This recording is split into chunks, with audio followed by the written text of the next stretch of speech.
Hey guys, welcome back to my channel. I hope you're all doing well.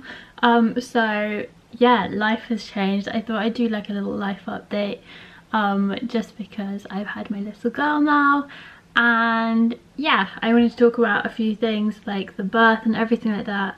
Obviously I was going to film a birth video, but that didn't happen because everything happened too quick, so I haven't been able to do that, and I haven't been able to upload much just because I've been so busy. But I thought I'd just come on here, show my face and introduce you to my baby girl. So my little girl's name is Xanthia. She is now 3 weeks and 3 days old. She is fast asleep. So yeah, the birth itself was amazing. Like, excuse all the crap in the background of this video. I am literally trying to stay on top of everything and keep everything clean, but there are copious amounts of washing and everything, and yeah, I haven't put it away, so just yeah, please ignore that. She's also like snoring away, so yeah, that's a vibe. Here she is. But yeah, let's talk about the birth. So I went into labour on the 30th of January 2021. So yeah, 3 weeks and 3 days ago. I literally tried everything to get her out of me, like literally everything. I tried hot curries, I had Nando's, like spicy Nando's. I was going on half an hour to an hour walks every day, like hill walks, everything. I was bouncing on my ball for hours.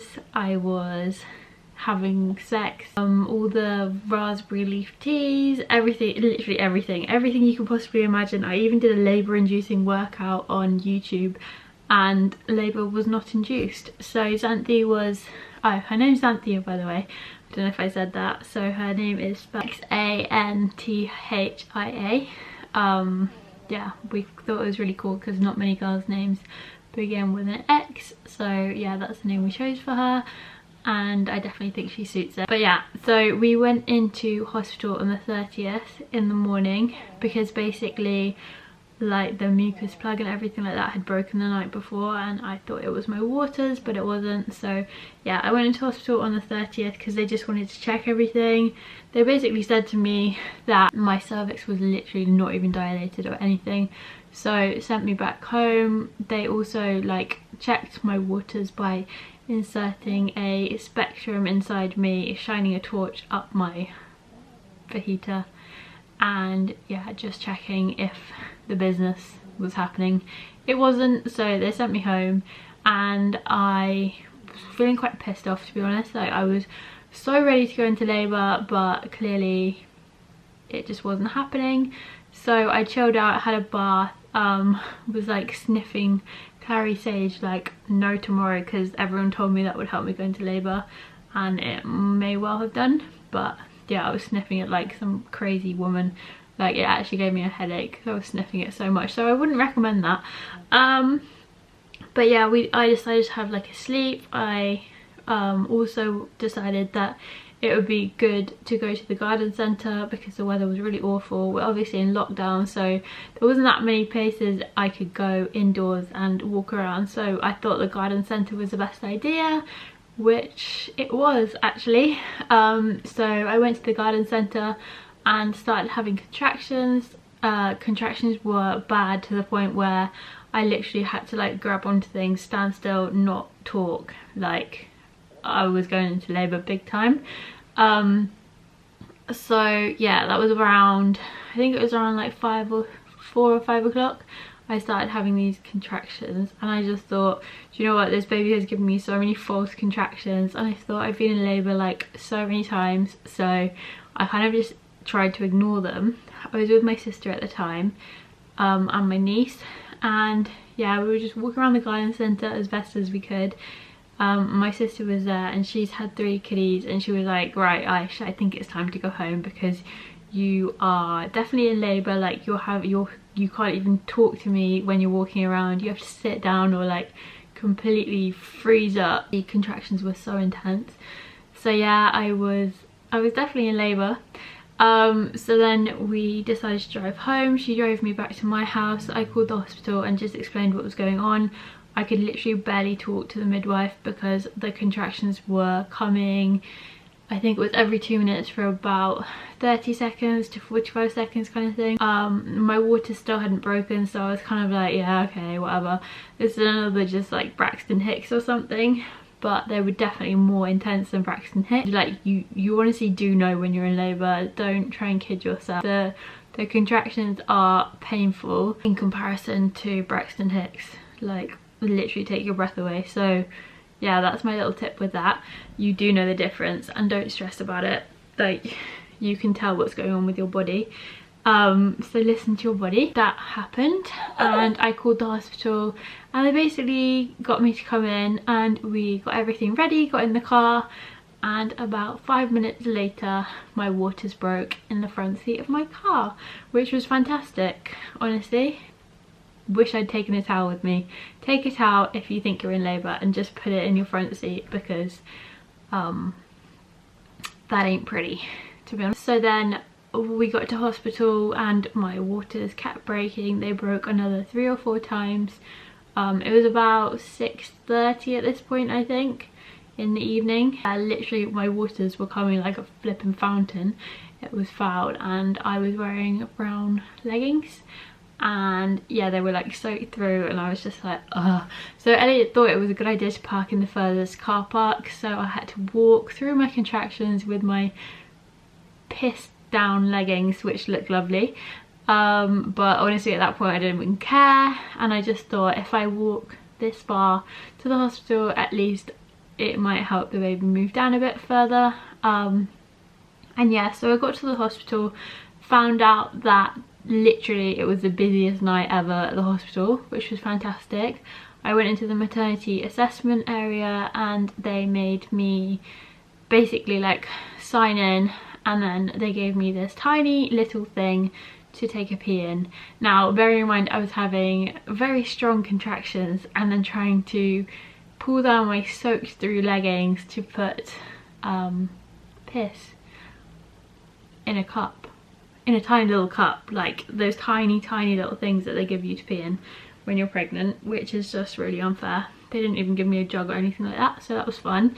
It took me about 10 minutes to do that, because you know when you're in so much pain, I was in pain, like it wasn't really bad, but it was quite painful, and then you're trying to focus on doing a wee but your waters keep breaking. Like it just wasn't the easiest thing in the world.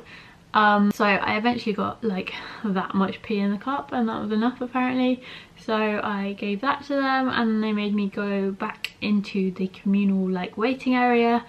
And because I was contracting, let's just say contracting, and I was in a little bit of pain, I won't lie. Yeah, I couldn't really sit down because I felt like I couldn't sit down, so Elliot sat down and I was just stood waiting. My waters kept breaking in front of loads of people for them to assess me. So eventually I did get assessed and that was fantastic, but as they were assessing me my waters broke another 3 times. Like my bump on my body was just so full of fluid, and that was definitely very obvious during that time. I literally almost flooded the room. I'm not even joking.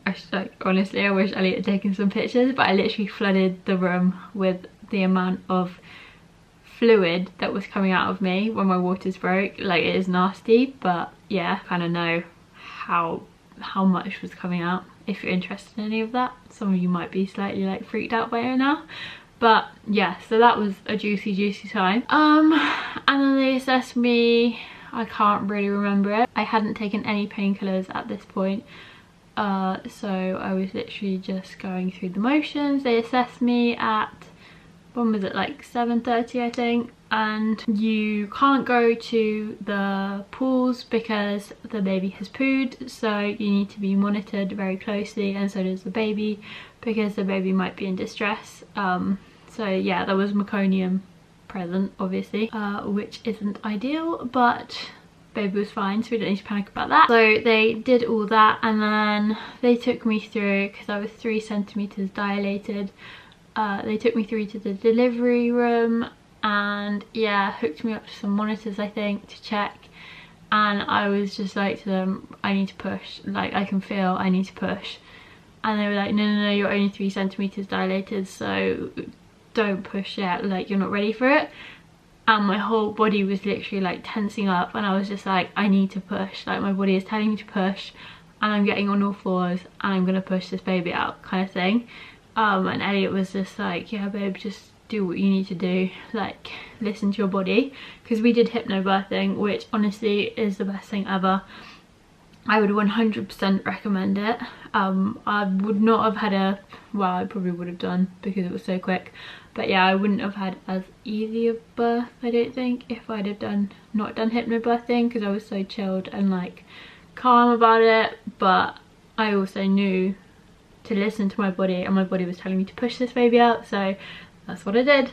So yeah, I got into all fours, and they were like, right, you need to not be on all fours because the baby needs to be monitored, we need to monitor you, we can't do it when you're on all fours. And I was like, I'm on all fours, I want to be on all fours, and the baby's coming. And they were like, no, no, no, it's too quick, it's too soon, blah, blah, blah, blah. Elliot, why don't you go and get a coffee, why don't you go and get the bags in, blah, blah, blah, blah.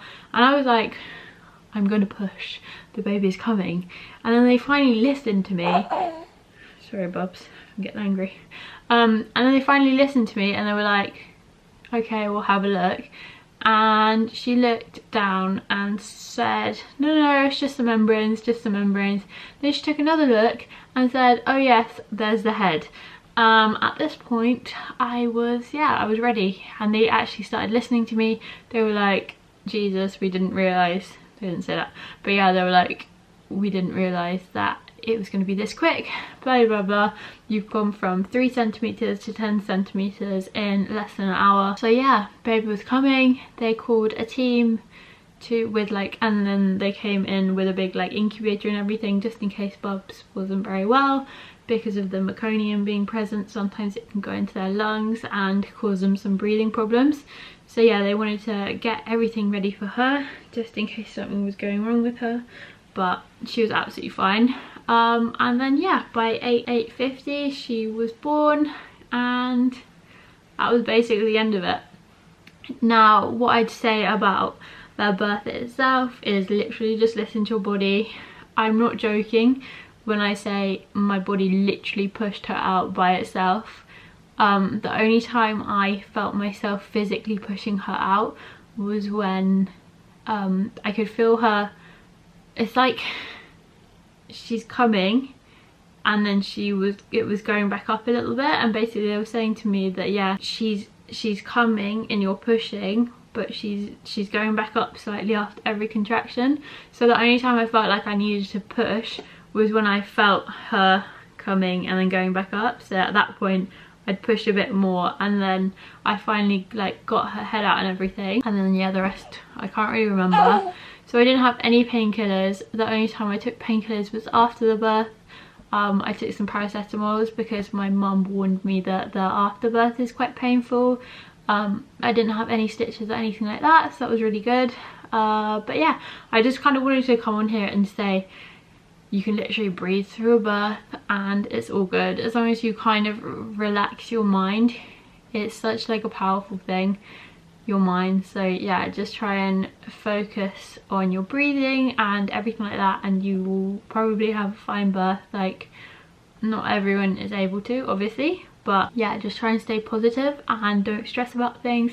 Listen to your body, and hopefully you will have a good birth too. I think that's pretty much all I was going to talk about, because I know some of you were interested in my birth story, so I thought it would be nice to share it, life update and everything. But yeah, we're doing really well. Like, I'm breastfeeding her. We've had some problems with her weight gain and stuff like that. She's very cute. Her head looks a bit dodgy in that position. Don't come at me, she's fine, I promise. But yeah, there's not much going on at the moment. Obviously we're still in lockdown, so yeah, we're kind of just chilling at home a lot, doing lots of walks and stuff like that. I also have like a never-ending pile of washing, as you can see. So yeah, that's basically mum life at the moment. I'm allowed to start training again in 3 weeks, so I will be doing that. I'm trying to clean up my diet a little bit at the moment, because obviously when I was pregnant I was a bit like, I can eat what I want to an extent. I didn't go too mad, but yeah, if I wanted some chocolate, I'd have some chocolate and stuff. But yeah, I need to chill out a little bit on that. But other than that, we're doing really well. Everything is going good. We are moving to a house as a family in about 4 weeks time, so that's really exciting. And that's pretty much all I have to update you on. Nothing else is really new. Obviously life is a bit weird at the moment because of lockdown, but it's been really nice just having my own little newborn bubble and not feeling like I had to do anything or be anywhere or meet anyone kind of stuff. So yeah, but I hope you've enjoyed this video.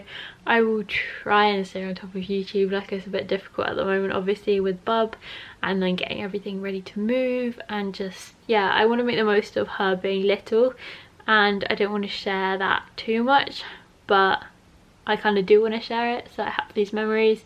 But yeah, I don't know, it's a bit difficult, and I also don't want to bore you with too much like mummy content, but yeah, there will be some hauls soon and stuff like that. So yeah, just stick with me and I promise I will be more regular.